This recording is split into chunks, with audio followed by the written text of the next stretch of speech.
Está no ar. Gente que fala. Gente que fala. Tem texto e direção geral do jornalista Fausto Camunha. Gente que fala. Reúne de segunda a sexta-feira formadores de opinião para discutir as principais notícias do dia. Gente que fala. Tem o selo de qualidade APCOM. Olá, olá! O programa Gente que Fala está começando pela UltV, a TV da internet, também pelas redes sociais, nossos perfis no Instagram, no Facebook, o nosso canal no YouTube, está tudo no ar, está tudo ligadinho para você acompanhar essa nossa jornada de hoje, quarta-feira, com reapresentação também a partir das 10 da noite pela Rádio Cultura AM 990, de Dois Córregos e para mais 20 cidades da região centro-oeste, no interior paulista. Pela próxima hora, a gente quer você aí, curtindo, comentando, compartilhando a nossa transmissão. Interaja, faça perguntas aos nossos entrevistados de hoje pelo 973350038. Mais uma vez, 973350038. Eu sou o Mauro Friesman. Quarta-feira, como eu falei, por aqui o espaço nesse dia sempre aberto para os nossos assuntos relacionados com a saúde, com o bem-estar e com o comportamento. Então, a gente vai escalar aqui o nosso time de especialistas para essa conversa de hoje. Ana Caroline Almeida da Silva, ela é fisioterapeuta, pesquisadora do Núcleo de Pesquisas e Inovação em Organomanship e Engenharia de Tecidos da Universidade de Brasília. Ana Caroline está em Fortaleza para essa conversa com a gente. Tudo bem? Tudo bem, obrigada pelo convite. É um prazer estar aqui.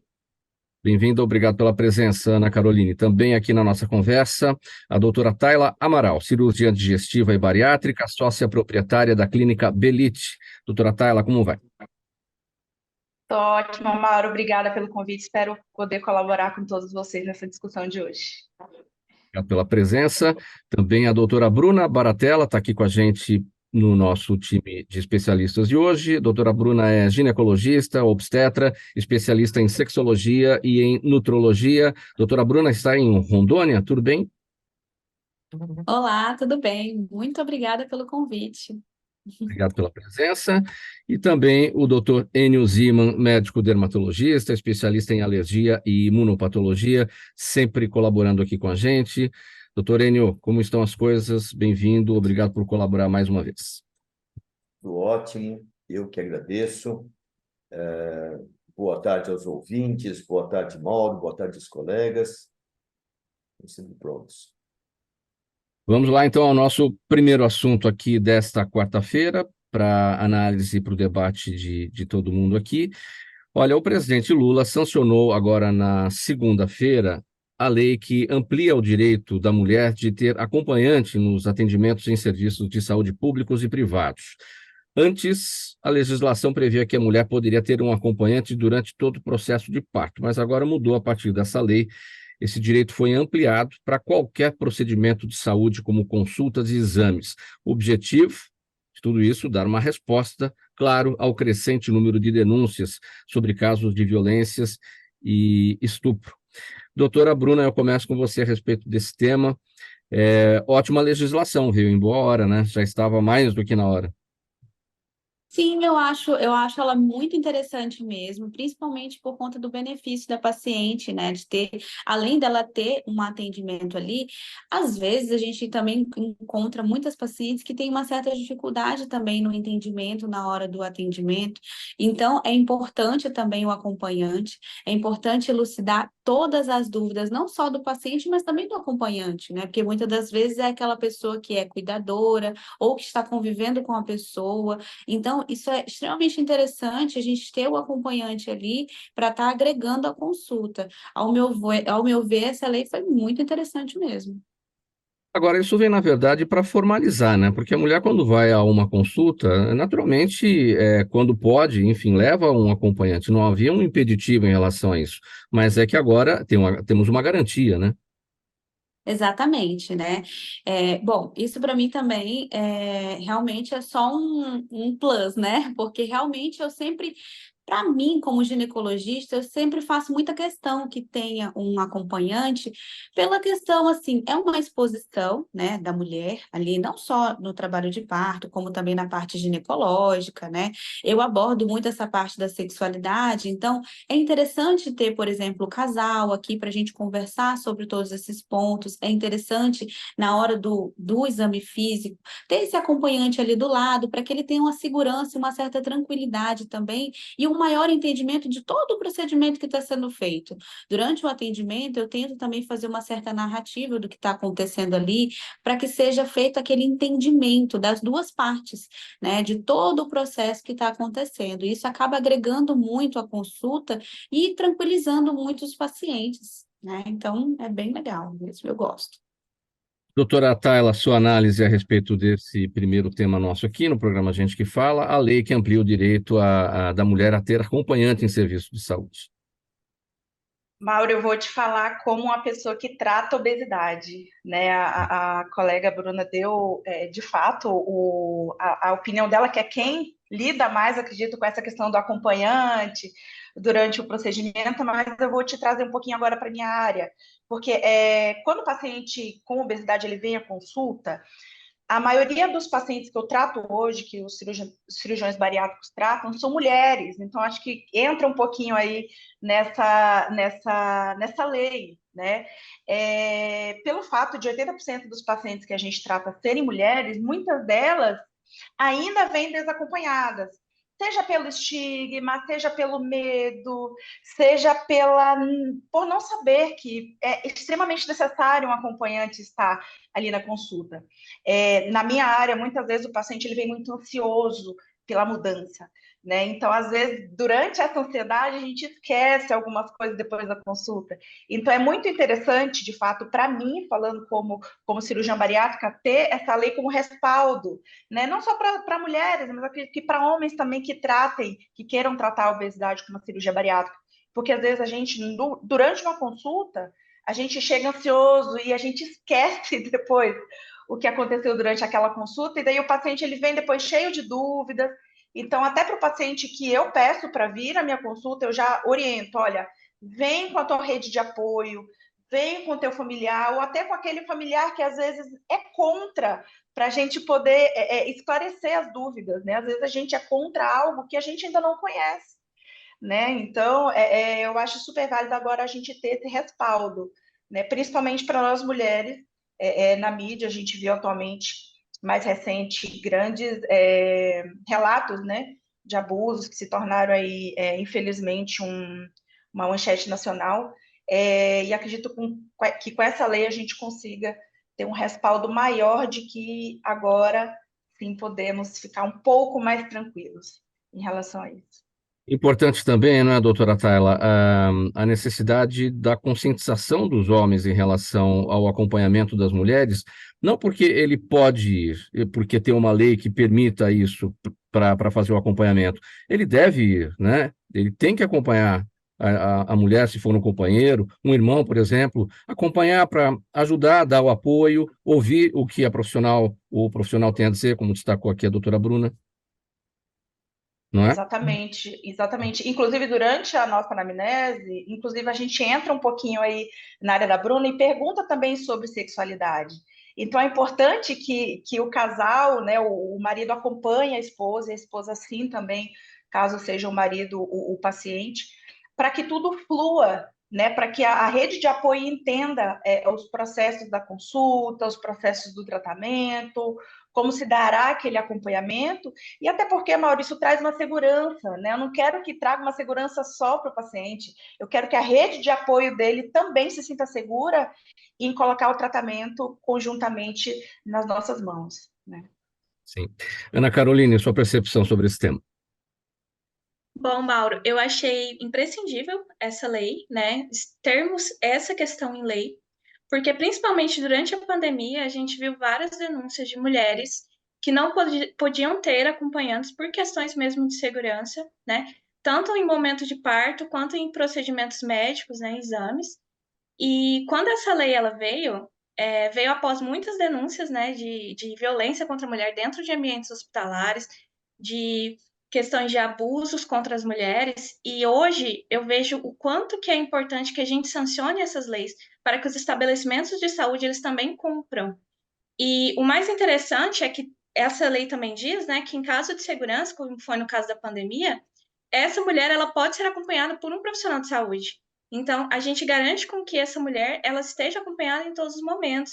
É imprescindível para que a gente consiga diminuir esses casos. É óbvio que na sociedade que a gente está hoje, né, a gente esperava que isso não fosse necessário, mas infelizmente é. Sim. Doutor Enio Ziman, sua percepção sobre esse tema? Acredito que o direito acompanhante sempre existiu, nem sempre foi respeitado.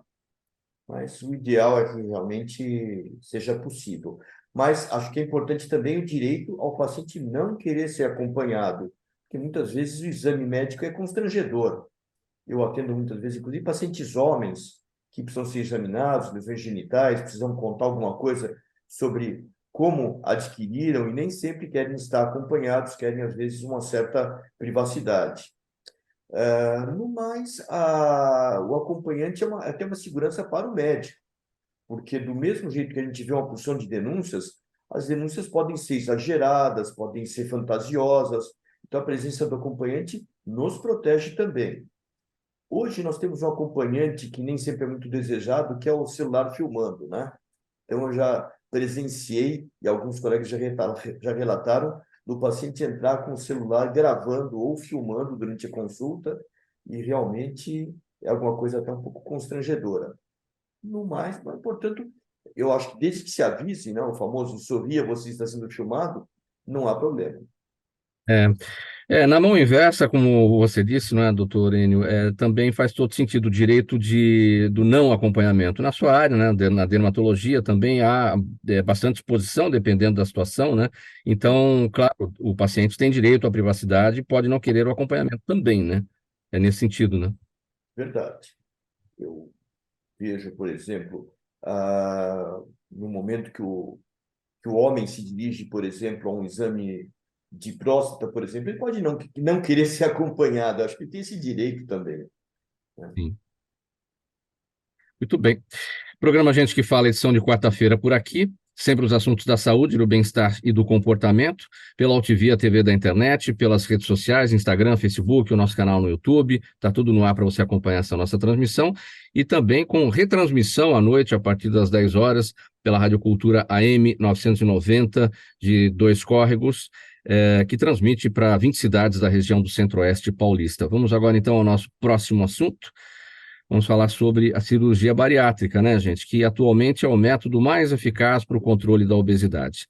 O procedimento tem o objetivo não apenas de reduzir a gordura corporal, mas também de controlar as diversas doenças provocadas pelo excesso de peso.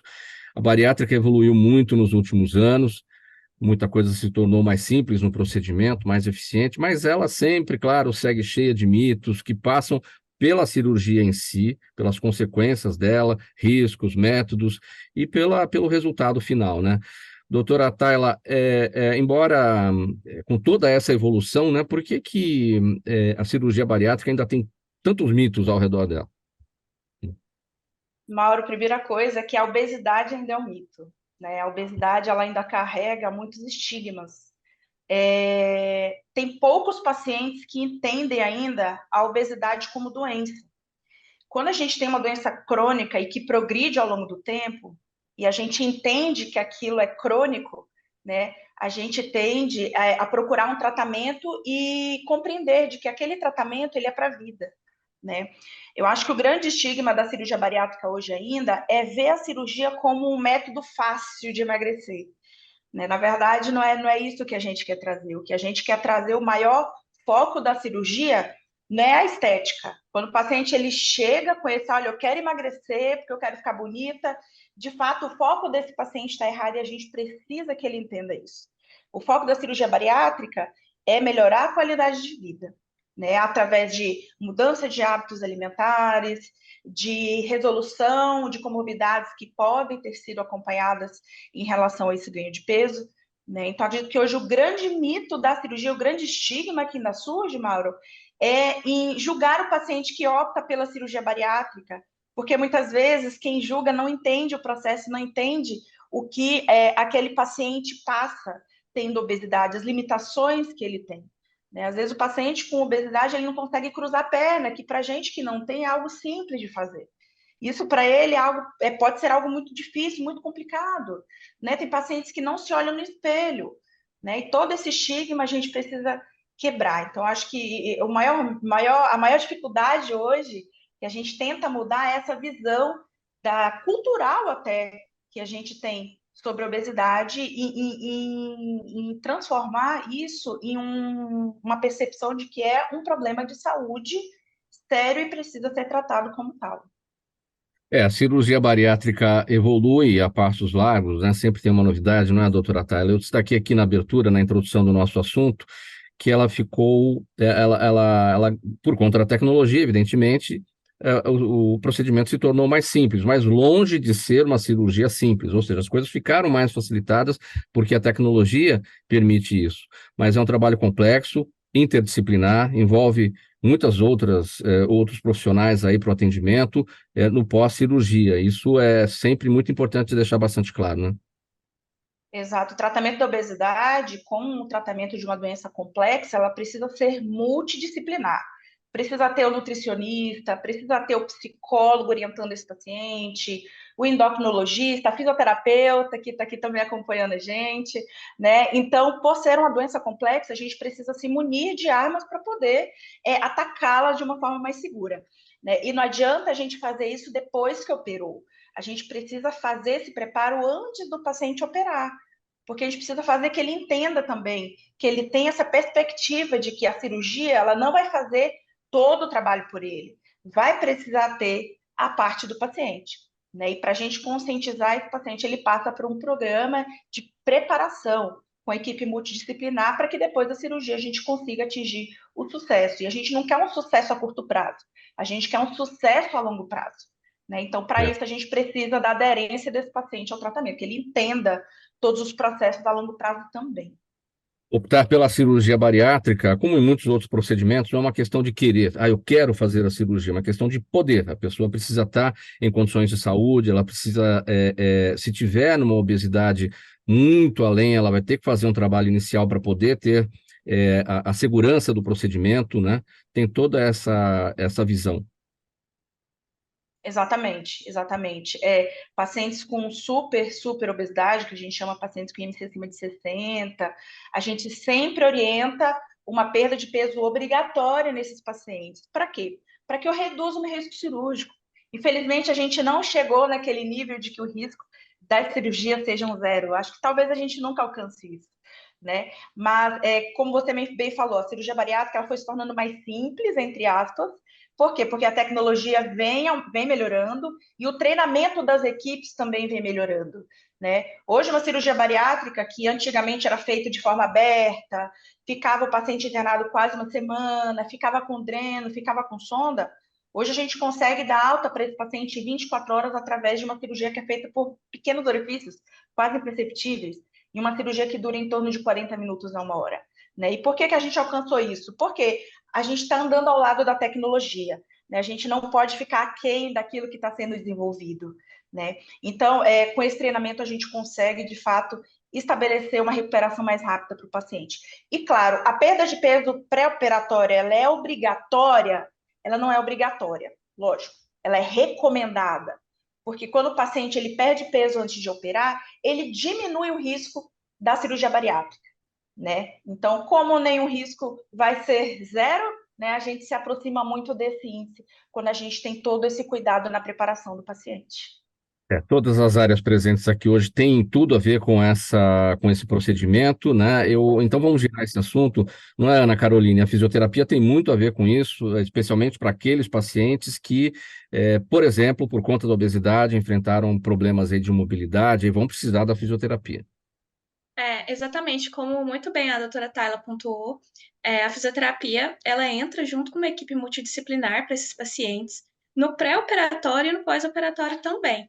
E no pré-operatório a gente tem aquele objetivo, né, de otimizar as capacidades pulmonares para que esse paciente diminua os riscos dele, né?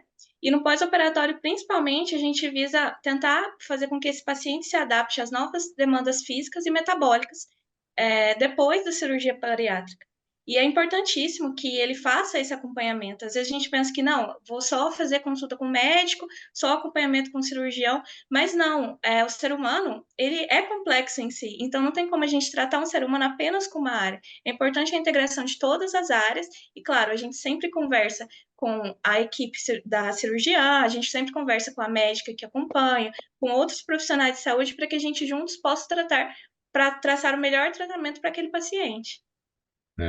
Doutor Enio, o paciente bariátrico invariavelmente vai precisar do apoio do cirurgião plástico, vai precisar do apoio também do dermatologista, né? É uma técnica fantástica que realmente vem evoluindo muito. Eu acompanhei bastante essa evolução de épocas que ela não era tão satisfatória para uma época que realmente ela se tornou um instrumento imprescindível, inclusive nos casos para tratamento da síndrome metabólica, que são alterações de pressão arterial, de glicemia e coisas bastante graves e que podem levar o paciente realmente a uma situação clínica bastante de risco, muito mais risco do que a própria cirurgia. E o importante sempre é a hora de se indicar a cirurgia, antes que o paciente chegue em uma condição ruim para a cirurgia. Então, nesse ponto é importante, e o dermatologista, assim como o cirurgião plástico, entra na parte de recuperação da parte cutânea, da sobra de pele, que vem a ocorrer sempre.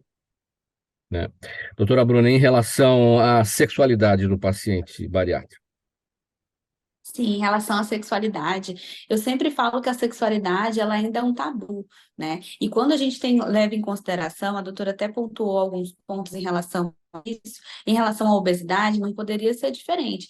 Até porque existe uma desconexão, eu sempre falo isso para os pacientes, é uma desconexão cerebral que acontece ali, porque a pessoa simplesmente, ou ela não se reconhece mais daquela forma, ou ela não se aceita daquela forma, não no sentido de se aceitar, mas ela está insatisfeita com o que ela vê. Então, isso acaba gerando uma desconexão com o próprio corpo. E a mulher, dando o exemplo da mulher, ela tem muito esse efeito subjetivo em relação à sexualidade.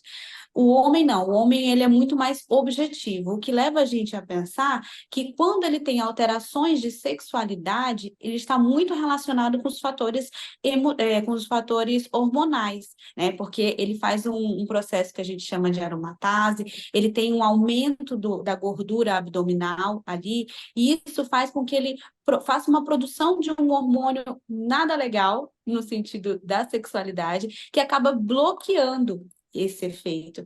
Então, eles têm uma diminuição da libido, eles têm uma dificuldade de ereção, né? Então, eu sempre falo, o homem e a mulher, na parte da sexualidade, é um equilíbrio. A gente foca muito, né, na mulher, mas o homem também, eu tenho muita empatia nessa parte, quando eu atendo homens, essa parte da sexualidade, até porque, primeiro, eles sempre vêm para mim pela nutrologia, né? Eles vêm e falam assim, doutor, eu estou querendo emagrecer, e sempre na minha anamnese eu sempre pergunto, mas me conta um pouco, como que está a sua parte sexual, como que está com a esposa, como que estão os seus fatores emocionais, e sempre eles, então, você sabe que agora que você está falando, tem sempre uma queixa referida. E os pacientes com obesidade, eles têm muito mesmo esse padrão, sabe? É um padrão que a gente precisa resgatar, sabe? A influência hormonal está extremamente prejudicada por conta da obesidade, né? Então, assim, a sexualidade, ela realmente é bem comprometida nesse aspecto. Doutora Tayla, como é que está o acesso hoje do paciente bariátrico, ou do paciente obeso, na verdade, ao tratamento bariátrico? E como é que está isso no setor público? Mauro, hoje tem-se uma campanha no SUS que acaba direcionando esses pacientes para tratamento em relação à obesidade. Porém, a gente sabe todas as dificuldades que o SUS enfrenta, de acesso, de continuidade de tratamento, e como a cirurgia bariátrica ela depende de uma rede complexa, de uma rede multidisciplinar, isso se torna um pouco mais arrastado. Existe, né, tem-se o programa de cirurgia bariátrica no SUS, porém, no geral, ele é um programa um pouco mais demorado para que se alcance a cirurgia. tá?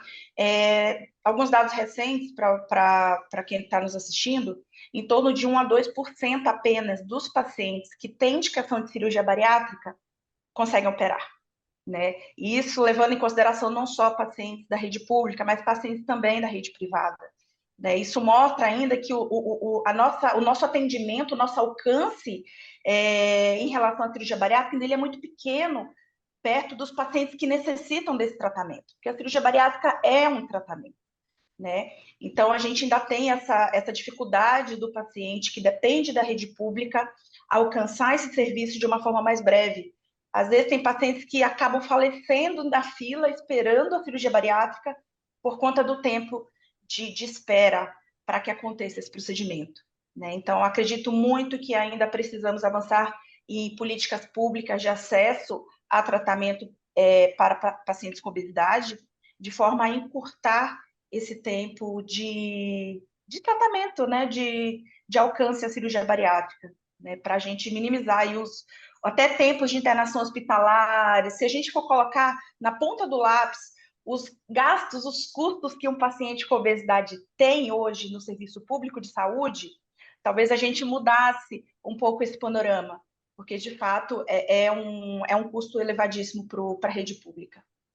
E para a gente fechar esse tópico, doutora Tayla, qual é o índice de sucesso da cirurgia bariátrica? Sucesso no sentido de aquele paciente que foi consciente em relação a tudo e levou a sério o pós, e, enfim, porque não adianta depois voltar a querer voltar a ter a vida normal que tinha antes, né? Tem todo um trabalho a ser feito posteriormente e o resultado está ligado diretamente a isso. Exatamente, eu sempre brinco assim que a responsabilidade a gente começa a dividir com o paciente desde a primeira consulta, né? Eu brinco que 50% é o procedimento cirúrgico, é a alteração anatômica que a gente faz no trato gastrointestinal, e 50% é a aderência do paciente ao tratamento. Então a gente precisa dividir essa responsabilidade, porque não adianta eu fazer uma mega alteração anatômica se o paciente come errado no pós-operatório, né? E o que a gente quer com a cirurgia bariátrica, além de, lógico, mudar todo o panorama hormonal, né, que tem no corpo do paciente, é fazer com que ele entenda de que ele não pode voltar com os velhos hábitos, né? Quando o paciente ele entende que eu preciso mudar minha dieta, eu preciso fazer uma atividade física, eu preciso tomar as minhas vitaminas no pós-operatório, o índice de sucesso da cirurgia é elevado acima de 85%. Tem aqueles pacientes que reganham peso, é um fato, isso a gente não pode negar, mas se a gente for pegar os pacientes que reganharam peso no pós-operatório, a gente verifica que mais de 80% deles atingiram o peso ideal no pós-operatório, tá?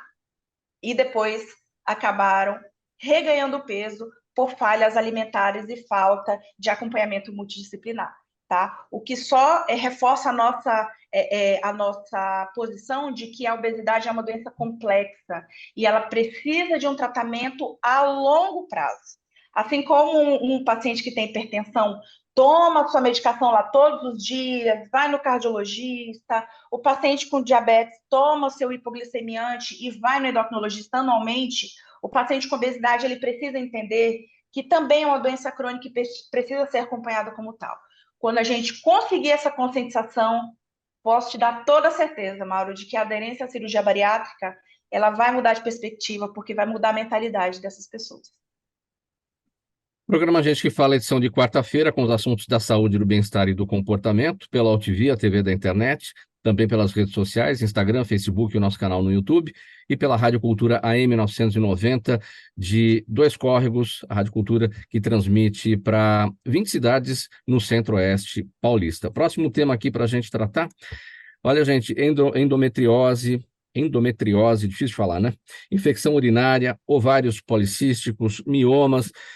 Os problemas ginecológicos são muito variados, são muito diversos, e por serem causados por estresse ou por hábitos de vida, nem sempre a solução está nos medicamentos. O que muitas mulheres não observam é que as práticas alimentares influenciam e muito as partes mais delicadas do corpo, não é, doutora Bruna? E até mesmo os alimentos saudáveis podem afetar diretamente para o bem e para o mal a saúde íntima feminina, certo?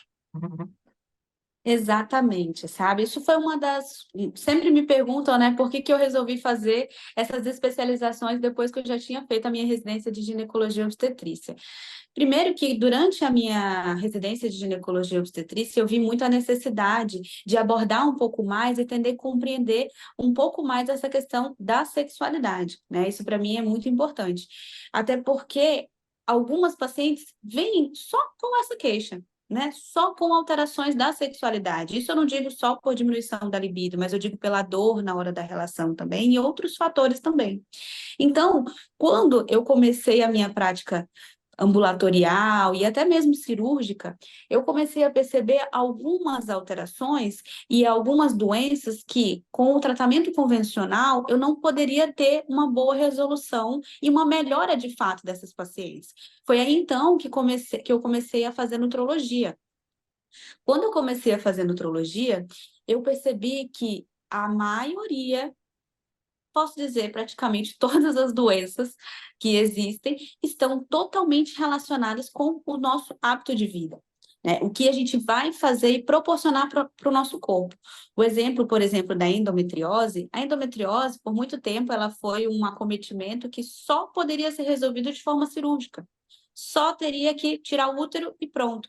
Mas se a gente for parar para pensar no mecanismo da endometriose, porque a endometriose ela é uma doença crônica, inflamatória, imunológica e psicológica, porque é um tecido de dentro do útero, do endométrio, que sai do útero e vai para fora, para a parede abdominal, para a parte superficial ali de fora do útero, trompas, ovários, ligamentos, intestino, bexiga.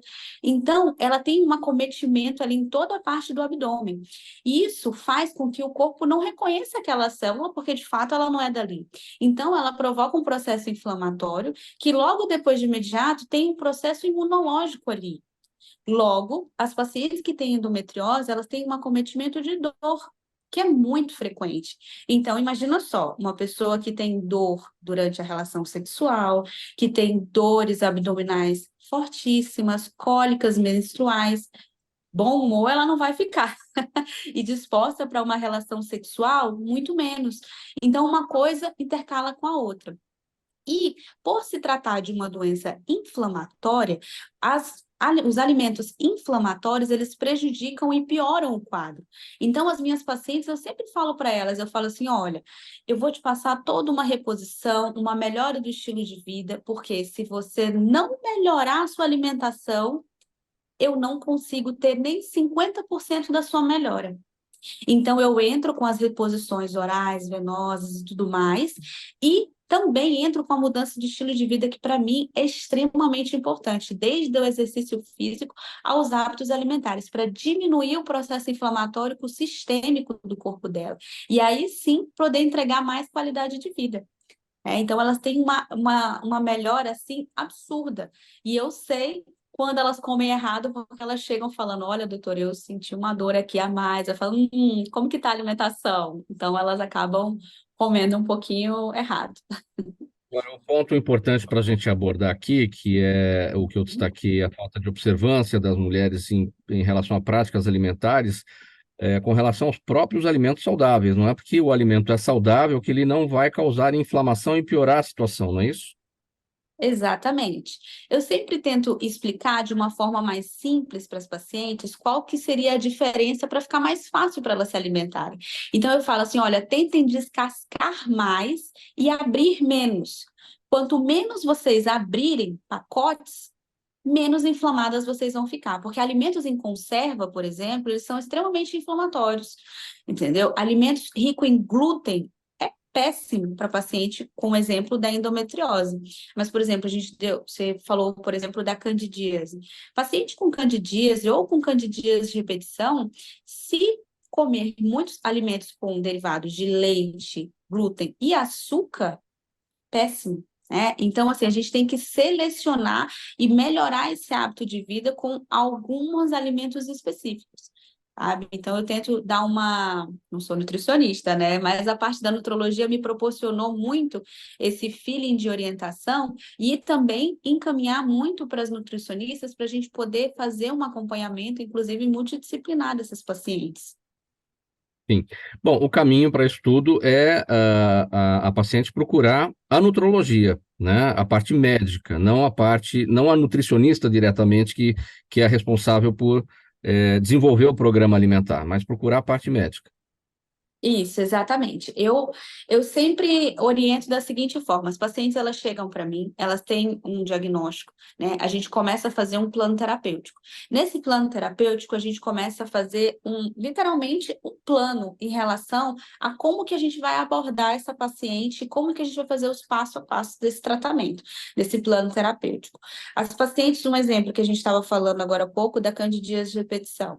Eu explico para ela a importância, como que faz a replicação do fungo, como o intestino dela vai influenciar no acometimento dessa doença. Então, tudo isso, mais a medicação prescrita pelo médico e a orientação dela ir para um acompanhamento para fazer o plano alimentar, vem na sequência, né? Aí vem a importância, importantíssima, assim, de todas as minhas pacientes, do acompanhamento nutricional para fazer o plano alimentar.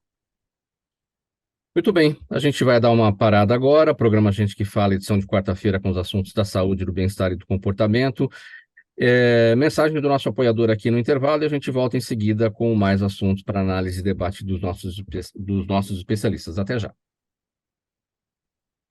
Toda ação estratégica de sucesso tem um componente fundamental, um instituto de pesquisas ético, rápido e preciso. Afinal, é ele que vai fornecer informação confiável, sem achismos e palpites. E isso, numa época de mudanças rápidas e repentinas, é fator crítico de sucesso. A Orbis é um instituto de pesquisas que une precisão e confiabilidade estatística com a mais alta tecnologia de pesquisas do mercado. Tem inteligência artificial, robótica, big data, entre outros recursos, para que você tenha uma informação correta, confiável, com o menor custo e no menor tempo possível. Na sua próxima ação, seja ela corporativa ou política, comece pela Orbis, porque com a informação correta você vai mais longe, mais rápido e com mais segurança. Estamos de volta ao programa Gente que Fala no ar pela AltV, a TV da internet, também pelas redes sociais, Instagram, Facebook, o nosso canal no YouTube, está tudo no ar para você acompanhar essa nossa jornada de hoje, quarta-feira, e nesse espaço sempre os assuntos da saúde, do bem-estar e do comportamento. Temos também a retransmissão do programa Gente que Fala, a partir das 10 da noite, pela Rádio Cultura AM 990, em Dois Córregos, interior paulista. Na verdade, para toda aquela região de Dois Córregos, 20 cidades ali localizadas no centro-oeste paulista. Vamos falar aqui sobre o próximo assunto. Olha, no futuro, a tecnologia poderá até imitar o funcionamento dos órgãos para salvar vidas. Vejam só, um estudo em desenvolvimento busca elaborar dispositivos simuladores de órgãos vitais do corpo humano, como rim, intestino e coração, para ajudar no desenvolvimento de suas respectivas funções. A Organ on a Chip é uma estrutura mecânica em miniatura que usa um conjunto de chips para replicar funções dos órgãos e possui até canais por onde circulam os fluidos do corpo e em que são depositadas células vivas. Como é que isso tudo funciona, Ana Caroline? Como é que se traduz Organ on a Chip, essa estrutura mecânica? Bom, Mauro, organ on chip, né? São órgãos em chip. É uma tecnologia que ela vem se consolidando há muito tempo, mas que ela começou a ganhar uma força realmente em meados de 2010, quando a União Europeia ela começou a determinar que alguns cosméticos eles não poderiam mais utilizar testes com animais para que ele pudesse, né, ser distribuído amplamente para a população. E desde então, vários ativistas e até próprios cientistas, né, eles veem o quanto os testes com animais, eles não trazem uma boa eficácia. Existem alguns estudos que mostram que a taxa de eficácia de testar determinado composto ou fármaco em animais é apenas de 5 a 10%. E então a gente começou a se questionar, a sociedade começou a se questionar, os cientistas começaram a se questionar. Poxa, se essa taxa de eficácia para prever como que um determinado fármaco, produto, ele vai se comportar no corpo humano é tão baixo, por que a gente ainda utiliza ensaios com animais? Então, os órgãos on-chip eles surgiram, né, dentre essa principal necessidade da gente tentar trazer ensaios que trouxessem mais segurança e pudessem ser mais previsíveis em relação a estudos farmacológicos e também equipamentos médicos. Então, John Ingber, lá em Harvard, ele começou mesmo a fazer essas tecnologias ir para frente, e ele publicou o primeiro estudo relacionado a células pulmonares, né? E aí, desde então, vários cientistas eles vêm aprimorando essa tecnologia para que a gente consiga fazer outras replicações de outros tipos de células e tecidos, como rim, tecido cardíaco e por aí vai. E hoje o nosso núcleo de pesquisas aqui da Universidade de Brasília, que é o Núcleo Organochip da UNB, que ele é coordenado pela professora doutora Suélia Rosa, a gente está criando uma plataforma nossa, né, personalizada, para analisar feridas do tipo do pé diabético. Essa temática, ela é estudada pela professora Suélia, pelo núcleo de pesquisas há um bom tempo, mais ou menos desde 2010, e desde 2010 para cá, a gente desenvolveu, né, ela principalmente desenvolveu um equipamento, o RAFA, que hoje está passando por aprovação Anvisa, que teve ensaios clínicos randomizados que mostraram sua eficácia para a cicatrização de feridas crônicas, e vendo a necessidade de testes de equipamentos e testes farmacológicos mais voltados para essa questão da úlcera diabética, a gente está desenvolvendo essa plataforma, né, o nosso núcleo de pesquisas, e vamos tentar ver o que a gente consegue aí de avanços nessa área. Pacientes já são submetidos a essas pesquisas da Universidade de Brasília? Eles já podem colher os resultados disso? Ainda não. Na verdade, o organochip, o que ele é? Ele é uma estrutura, né, bem parecida com o chip, onde ele conta com câmaras e microcanais em escalas nanométricas, onde a gente pega um pouco de cultivo, a gente cultiva tecido ali dentro, pode ser linhagem primária ou secundária, né? E a partir dali a gente vê como que aquele metabolismo, como que aquele determinado tecido ele vai se comportar lá dentro. E com isso a gente consegue modelar doenças e consegue também modelar uma medicina personalizada. Então, pacientes que não são responsivos a determinado fármaco. A gente pode pegar um pouco de cultura de células daquele paciente, cultivar dentro do chip e ver como é que ela vai agir. Por que não está acontecendo isso? Que a gente esperava. E qual a expectativa de finalização desses estudos, seja no Brasil, aí pela Universidade de Brasília, ou até fora, já para aplicação mesmo nos pacientes e poder cada um colher os resultados de toda essa ciência? Bom, atualmente ainda existem leis que não consideram, principalmente aqui no Brasil, que não consideram o organochip ainda como um método alternativo que pode ser utilizado amplamente. Então, o nosso núcleo de pesquisas ele é bem inovador nessa questão. Lá fora, a FDA está tentando fazer alguns ensaios com as plataformas organochip, tendo alguns sucessos relacionados à mesma substituição, né, de testes com animais e possivelmente ou diminuição ou substituição de testes com humanos. A nossa expectativa é que a nossa plataforma, né, com tecnologia nacional, ela possa suprir essa necessidade que a gente tem hoje de testes com animais, reduzir ensaios clínicos e trazer mais respostas, não somente aplicação para pé diabético, como para outras patologias também. Dá para prever qual é a área da medicina que melhor vai ter resultado, que vai ser mais impactante? A área da cardiologia, a área da gastroenterologia, enfim, a nefrologia, quem é que mais pode obter sucesso com essa tecnologia? Claro, depois que tudo estiver mais desenvolvido e com as devidas autorizações. A gente acredita que basicamente todas as áreas, porque assim, existem grupos, né, pesquisadores mundiais que estudam a parte renal, que estudam a parte cardiológica e por aí vai. E o mais interessante é isso, que cada chip, geralmente ele tem um design específico, porque aquele tecido ele tem características específicas. Então quando a gente coloca dentro do ambiente tridimensional da microfluídica, a gente tem que replicar aquele determinado tecido com as suas próprias características. Então, a gente acredita que basicamente todas as áreas da medicina podem ser, sim, beneficiadas com esse tipo de estudo, com esse tipo de plataforma, e com isso a gente consegue avançar na questão de translação, né, que é tirar um determinado fármaco, determinado composto ou medicamento da bancada dentro da universidade para que ele possa ir para a população que mais precisa. Então, hoje em dia, no país, existem estudos que mostram que esse processo de translação, ele demora cerca de 14 anos. Então, demora 10, 14 anos e vários bilhões de reais para que um determinado novo fármaco possa estar dentro de uma prateleira de farmácia e ir para a população.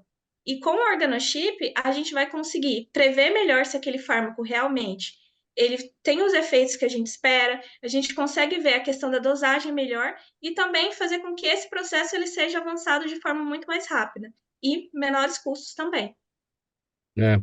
Uma das grandes expectativas de todo mundo é em relação a essa área da neurologia, das demências, né? Com o avanço da idade, a longevidade, né, de cada um de nós, essas doenças degenerativas dos neurônios, né, estão cada vez mais presentes, né? Será que a gente pode encontrar aí um caminho de prevenção de Alzheimer, de Parkinson e tantas doenças neurodegenerativas? Sim, existem vários grupos que pesquisam nessa área, né? Principalmente porque dentro desse ambiente biomimético, né, em microescala, a gente consegue visualizar como que o determinado tecido, como que os neurônios eles agem, como que os biomarcadores, os fármacos eles agem, e dessa forma a gente consegue prever fatores relacionados ao surgimento de doenças. Então, é uma tecnologia que ainda está avançando, apesar de estar sendo estudado desde mais de 10 anos atrás, né? Mas, ainda assim, é um pouco recente, mas ela está avançando rápido. A gente acredita que com ela a gente vai conseguir prever melhor o comportamento das doenças, prever melhor a questão de trazer fármacos para a população e também equipamentos médicos. Uma parte da nossa grande inovação é essa questão de testar equipamentos médicos dentro do organochip. Então, a nossa plataforma que a gente está desenvolvendo, ela é voltada justamente para isso. A nossa equipe é de engenharia biomédica e a gente está totalmente relacionado a essa parte. Vamos torcer para ter bom investimento para isso, né, Ana Caroline? Qual é o dinheiro público nisso? Na verdade, a gente está sendo patrocinado, né, pela Fundação de Apoio à Pesquisa do Distrito Federal e pela Finatec também. E graças aos nossos apoiadores, nós estamos conseguindo desenvolver essas pesquisas, né, conseguir maiores avanços e acreditamos que em breve vamos ter bons resultados. Muito bem, parabéns aí para vocês no trabalho na Universidade de Brasília e, enfim, para todo mundo que está atuando nisso, no Brasil ou fora daqui, enfim, grandes novidades aí em breve, tomara, né? Vamos passar para o próximo assunto aqui no programa Gente que Fala. Olha, a pele é o maior órgão do corpo humano, possui múltiplas funções que vão da proteção física e térmica até a imunológica. A pele se modifica desde o nascimento até a velhice, e aí a gente consegue, por conta dessa modificação, até indicar a idade de uma determinada pessoa, né? Além disso, há fatores que aceleram a flacidez, as rugas e manchas, como a baixa hidratação, a má alimentação, a poluição, fumo, álcool, estresse, sedentarismo e principalmente a exposição sem proteção solar. Doutor Enio Ziman, a idade da pele não quer dizer necessariamente, ou a aparência da pele não quer dizer necessariamente a idade da pele, né? Realmente, a aparência pode não refletir, assim como o envelhecimento da pele pode não ser proporcional ao envelhecimento cronológico. Uma pele bem cuidada pode se apresentar muito bem em diversas fases da vida, na tal da terceira idade, né? A pele da gente ela é complexa, ela é composta por células queratinizadas e por anexos, onde entram as unhas, cabelos, e realmente esse conjunto faz com que a gente, observando uma pessoa, a gente faça uma espécie de uma avaliação da fase da vida que essa pessoa se encontra. A gente olha uma pessoa que tem os cabelos brancos, imagina que tem uma certa idade. Embora existam pessoas que têm cabelos brancos aos 20 e poucos anos, né? E existam pessoas que não tenham cabelos brancos aos 50, 60. Mas são indícios. A gente olha a distribuição de pelos, a implantação dos cabelos, o brilho da pele, o viço da pele, que é muito influenciado pela quantidade de colágeno que ela possui, e a gente avalia. E realmente a pele é sustentada por um subcutâneo, por uma estrutura muscular por baixo. Então, a boa saúde ajuda a ter uma boa pele, e uma boa pele vai ajudar a ter uma boa saúde. Mas não há consciência em relação a isso, né? Quando as pessoas olham para o espelho e veem, nossa, mas tem alguma coisa errada, elas não exatamente sabem o que foi que levou aquilo, porque não estão prestando atenção nisso, né? Bom, como a maioria dos problemas que a gente tem de saúde ou não, existe uma variação muito intensa. Existem pessoas que se preocupam em excesso, existem pessoas que que não se preocupam praticamente. E, logicamente, o ideal está no meio, né? Eu acho que a gente tem que realmente se preocupar com a nossa saúde de uma forma global, uma boa alimentação, bons cuidados, usar protetor solar, alimentos que não sejam extremamente calóricos, alimentos que forneçam as calorias necessárias. Então, tudo exige um equilíbrio. O equilíbrio sempre é o melhor. Naturalmente, as mulheres cuidam mais da pele do que os homens, seja por vaidade, seja por uma maior conscientização em relação aos cuidados com a pele. Os homens têm mais problemas quando aparecem no seu consultório, e aí relacionados a esses fatores, por exemplo, que eu destaquei aqui, o fumo, o álcool, porque isso está mais presente mesmo na vida do homem. Realmente, não há dúvida que as mulheres se cuidam melhor do que os homens. Porém, elas cuidam melhor dos homens delas e dos filhos delas do que delas mesmas. Então, realmente, há uma necessidade de uma certa parceria nesse ponto. Eu acho que realmente o homem tem seus problemas de pele, assim como a mulher tem também. A característica da pele do homem, a própria testosterona, protege muito a pele, mas muitas vezes, por proteger, deixa passar a hora ideal de intervir. Então, com muita frequência, o homem chega ao consultório trazido pela esposa. Olha, ele tem esse problema, esse e esse. E ele olha assim para ela com aquela cara de que fala, escuta, fica quieta, isso não está me incomodando, não quero fazer tratamento. Não, não, mas tem que tratar mesmo, isso vai te dar problema para frente. Então, realmente, existe uma necessidade de uma colaboração. E a indústria cosmética, ela está voltada para ambos os sexos? Ela está, porque antigamente era uma coisa mais para a mulher mesmo. A indústria cosmética está olhando mais, o homem está interessado nos produtos? As indústrias, em geral, olham os seus lucros. E, realmente, a indústria cosmética vê nesse campo um campo a ser explorado. Se eu estou ganhando X com as mulheres, eu posso ganhar 2x se os homens consumirem tanto quanto as mulheres. Então, a indústria tende a olhar para esse lado, estimular esse lado. Nem sempre esse lado reage da forma ideal. Normalmente, como a gente falou, que a mulher se cuida melhor e a mulher também investe mais. Muitas vezes o homem não quer gastar dinheiro e tempo com tratamentos estéticos. Mas isso é uma coisa que está mudando muito, tá praticamente invertendo. Realmente, muitas vezes o homem, por ter uma facilidade maior de controlar a finança da casa, acaba invertendo isso, acaba realmente investindo mais nisso. Mas continua insistindo que o ideal é o equilíbrio. Quando um determinado problema de pele tem a ver com um fator externo, a poluição, por exemplo, e quando tem a ver com algum problema de saúde e que está afetando a pele, doutor Enio?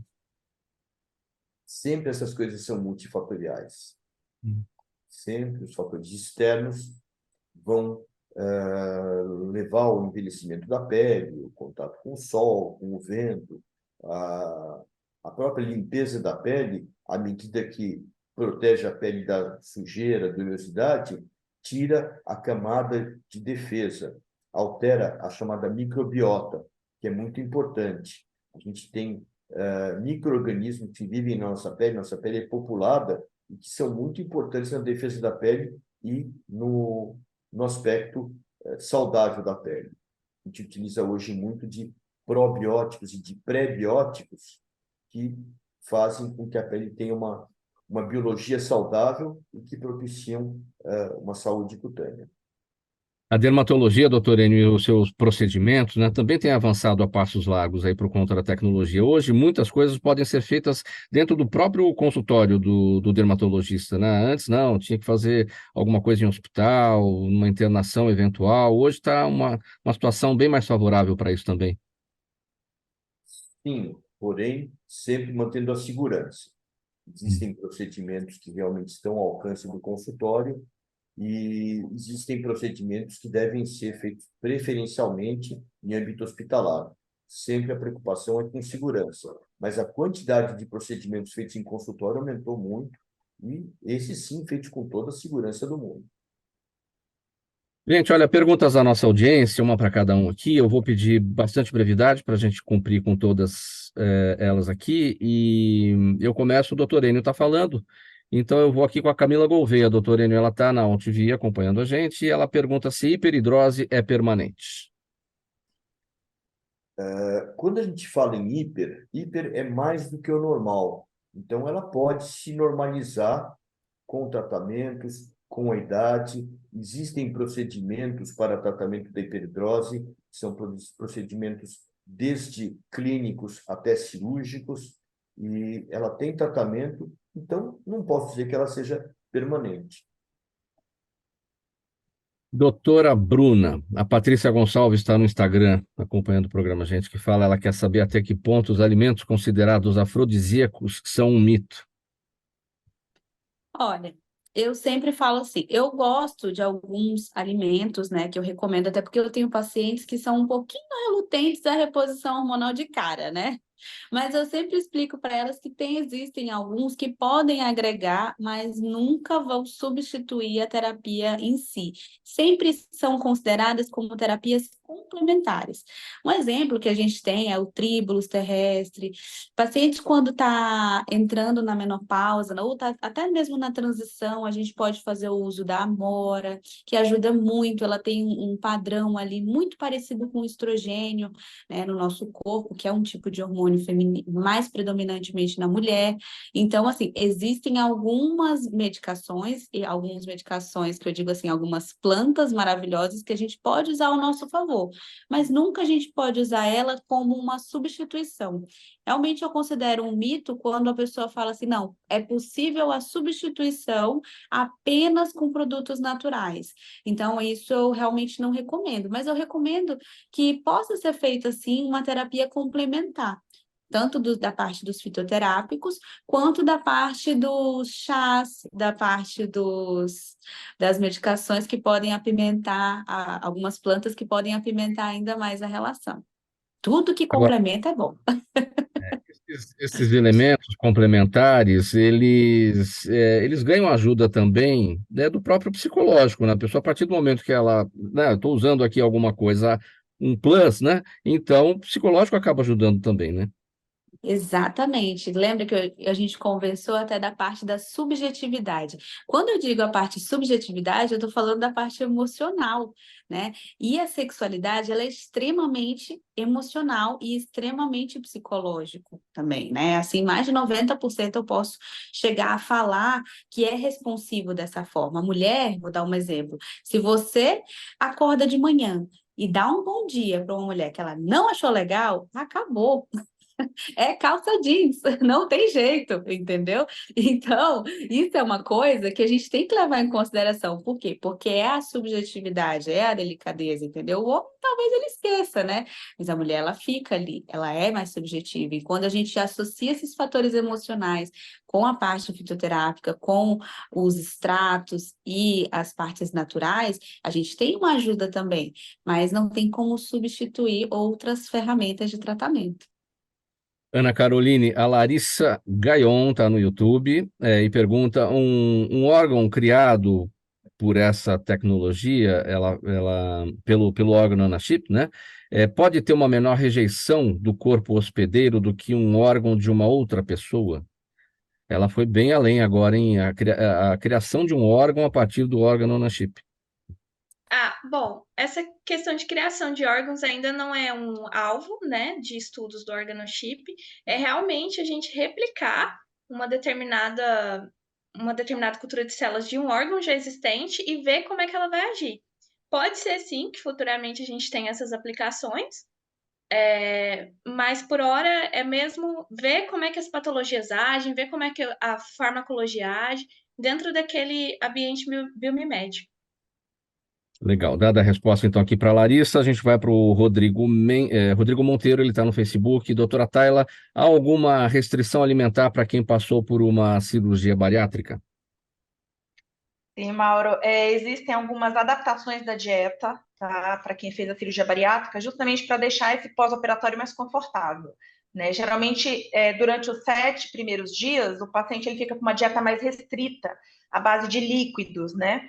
E após esse período, a dieta vai sendo incorporada de consistência até que ele atinja a alimentação habitual do dia a dia, né? De forma mais saudável possível, logicamente.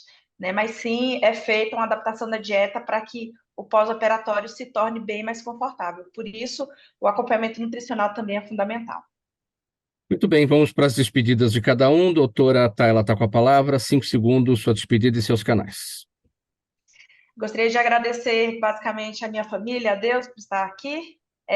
Quem quiser me acompanhar nos meus canais, @doutora DRA Tayla Amaral, né? Estou no Instagram e no Facebook e fico aberta aí às diversas dúvidas que possam surgir. Ana Caroline, despedida e canais, 5 segundos. Muito obrigada, pessoal, principalmente pelo convite. Obrigada aos membros do Núcleo Organochip. Quem quiser me seguir é @CarolineAlmeida_S, com K. Doutora Bruna, sua despedida e canais, 5 segundos. Agradeço a todos pelo convite, principalmente também quem assistiu, a minha família e todos os colaboradores aqui presentes. Meu Instagram é DRA Bruna Baratella. Tenho tanto Instagram quanto blog, quanto o Facebook, disponível também para esclarecer qualquer dúvida que venha a surgir. Muito obrigada. Obrigado, doutora Bruna. Doutor Enio, a chave do programa em suas mãos. Pode fechar. Muito obrigado mais uma vez pela participação, mais uma vez um programa esplêndido, resolvendo muitas dúvidas das pessoas. Parabéns, Mauro, pelo programa, parabéns à emissora e os meus contatos, dermatoenio@gmail.com.br e @dermatoenio. Dermato Enio no Instagram. Dermatoenio no Instagram, perfeito. Muito bem, então ponto final aqui nessa edição do programa Gente que Fala de hoje, de quarta-feira, e os assuntos da saúde, do bem-estar e do comportamento desfilaram por aqui, com a Ana Caroline Almeida da Silva, fisioterapeuta, pesquisadora do Núcleo de Pesquisas e Inovação em Organochip e Engenharia de Tecidos da Universidade de Brasília, a doutora Tayla Amaral, cirurgiã digestiva e bariátrica, sócia proprietária da Clínica Belite, doutora Bruna Baratella, ginecologista e obstetra, especialista em sexologia e também nutrologia, doutor Enio Ziman, médico dermatologista, especialista em alergia e imunopatologia. Programa Gente que Fala é sempre realização da ABCom, a apresentação é minha, Mauro Friesman, pauta e redação Pedro Esquiavon, Zenilda Salvato, nossa diretora de produção, jornalista Fausto Camunha, nosso diretor-geral, você do outro lado, espectador, você ouvinte, a razão da nossa presença aqui todos os dias. A gente volta amanhã, quinta-feira, com mais edição do programa Gente que Fala. Um abraço, tchau, até lá.